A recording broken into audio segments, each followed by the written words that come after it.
মাত্র ২৫০ টাকা দিয়ে একটি মিনি কাফতান বানানোর ভিডিও আজকে আমি মেক করছি, যেটা শুধুমাত্র ড্রয়িংটা আজকে আমি আপনাদের কাছে দেখাবো, যেটা আমি কিভাবে বানাতে চাচ্ছি সেটার একটি ড্রয়িং করে নিচ্ছি যে আমি কিভাবে আসলে এটা বানাতে চাচ্ছি। তো এর আগেও আমি একটি কাফতান বানিয়েছি এবং সেটার ভিডিও আপনাদের সাথে শেয়ার করেছিলাম। অ্যাকচুয়ালি এই কাফতানটা পরে এত বেশি মানে কমফোর্ট, মানে যেটা আসলে যে না পরেছে কাফতান সে বুঝতে পারবে না।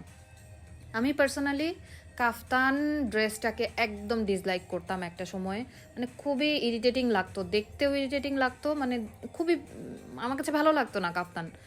বাট কিছুদিন আগে আমাকে আমার একজন ফ্রেন্ড, সে হচ্ছে আমাকে একটা কাফতান গিফট করেছে, মিনি কাফতান ছিল সেটা।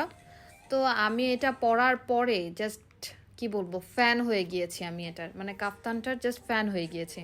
দেন আমার মনে হলো আর যেহেতু সে গিফট দিয়েছে, আমি জানি না যে সে কোত্থেকে কিনেছে, তো তা আমি ভাবলাম যে কাপড় কিনে আমি বানানোর ট্রাই করি। তারপর আমি একটা বানালাম কিছুদিন আগে, আপনারা খুবই অ্যাপ্রিসিয়েট করেছেন, আমিও যেহেতু কমফোর্ট ফিল করেছি তো ভাবলাম আর একটা বানাই। তো কি মনে হচ্ছে কেমন হবে কাফতানটা? ভিডিওটা নেক্সট পার্ট দেখার জন্য আমন্ত্রণ জানাচ্ছি।